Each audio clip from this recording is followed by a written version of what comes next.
Hey Kevin, Christian, how you doing, bud?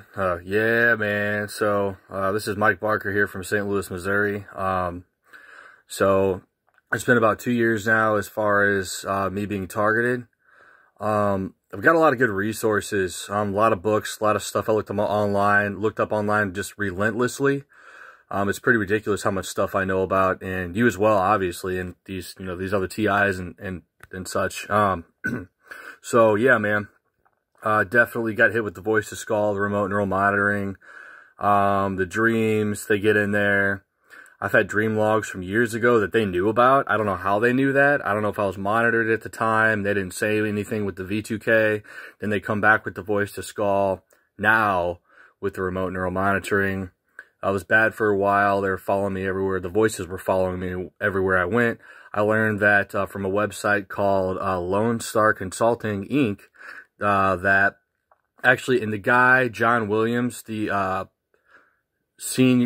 guess master tech guy, guru guy there, yeah. So he worked for the Air Force and the Navy on mind control stuff. And this is back in the day. He was doing research and develop on it. And then he research and development on mind control and neuro weapons and whatever the hell you can think of, dog. So,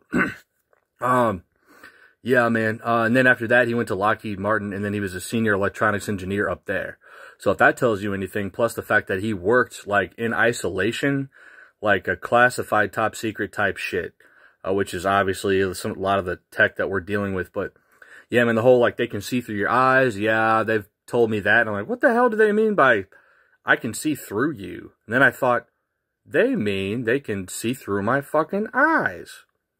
And I found out that it's your mind's eye. It's not necessarily your eyes are cameras, which I guess you can consider them to be cameras, but what it is, it's remote neural monitoring, and they access your visual cortex and your audio cortex, so they can take your internal subvocalizations and take your EEGs with their brain-computer interface on the remote neural monitoring satellite system, and they can know what you're thinking. They can mind read you, and they can respond to you at light speed.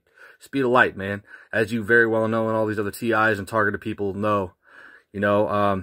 That's the gist of it. And then also I realized that sounds within sounds, that's considered to be a supplicant of V2K as well. But that I found out is actually called frequency multiplexing.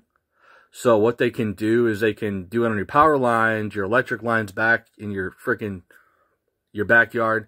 And the reason why you hear them when you crank the lawnmower up and you can hear them louder is because of frequency multiplexing. So they use that sound to mask themselves within that sound. Now that's different than the microwave auditory effect, which is what they're using with the voice to skull, the microwave auditory effect. And they could be using it at the same time you run the lawnmower. Who the hell knows? But that's the gist of it, brother. And I would work Amazon shifts and they'd be bugging me the whole time up here. And I'm like, God, this is just a real pain in the ass. And I'm supposed to stand here. So I got a different job where I was driving around my car. At least I'm mobile. Anyways, I got quite a few stories. I mean, I've been running around. In the beginning, I've been to the psych ward. I've ran around to my neighbor's houses, knocking on doors because it said Michael Barker. Barker, Mike, we're telling you to come over. So I was like, well, it's probably a trap, Mike. But go ahead and try it anyway. So I knocked on the door, and people in the neighborhood were getting concerned because I was looking for this guy because he said he had a gun, and I didn't know whether to believe him or not. But that doesn't scare me because, they try to figure out, like, what scares you, what your insecurities are, everything, every dang thing. So that's what it was like, dog. So I went to, and they mess with you at the psych ward, too. They, you can hear them there. And so it's kind of like you can't escape. There's various things you can do. You can try to get along with them better and uphold a mutual respect, depending on who you think it is, whether it's your guys down the street. That's that conflicting information I was talking about with you, Kevin, because that I wanted to talk to you about. Because Dr. Robert Duncan, he was a scientist who invented V2K for working for the CIA. And he says it's highly improbable that some guy, Joe Blow down the street's going to have this tech. Well, you're telling us that they do. He maybe just doesn't know about it. And I thought, gosh, maybe if Kevin was actually able to, because he's interviewed like 2,000 plus TIs, okay? So I'm thinking if you were able to get an interview with him, and he'll do it, man. I was hoping that you would, so you can give him this conflicting information. But, you know, that's up to you to decide, obviously, you know, based on your schedule. And if you think that it would be worth it or not, you'd have to check out the guy and make sure you don't think he's just blowing smoke. I don't. The motherfucker's written books on this stuff. I mean, he's throwing it all out there. And this other resource, this website that I was telling you about, there's Consumertronics, okay?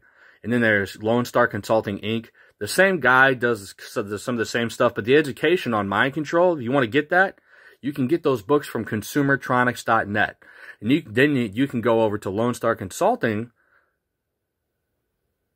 Inc., you know, their website, and you can buy devices that'll teach you how to radio direction find and geolocate and triangulate transmitters or where the hell you think it's coming from. Preferably you want to do that. There's a double-blind study with a credible witness. That's just slang for an amicus brief in law, which means an expert's testimony. So that's one way to do it, dude. And there's other ways they can jam and block out. And descrambling is the same thing as jamming. So you can fucking do that stuff, but I wouldn't. I would do the direction finding, the triangulation to find them. And then they've also got other devices that are supposed to stop the microwave auditory effect as well without listening to a CD. I actually did get a CD from a guy named David Case. He's an engineer, and he thinks they use some kind of destructive interference with all these waveforms coming at us and stuff. I think it's a mix of deconstructive and constructive, but what the hell do I know? I'm no PhD.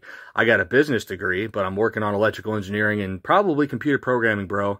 But let's talk, okay? So this is most of my testimony. Yes, I didn't know if they planted something to my car. They didn't. It's just that frequency multiplexing and the microwave auditory effect and the satellites and shit. They told me that they use a satellite. I mean, hell. But anyways, this is my video, man. So I'm going to post it for you, Instagram. So here we go. End.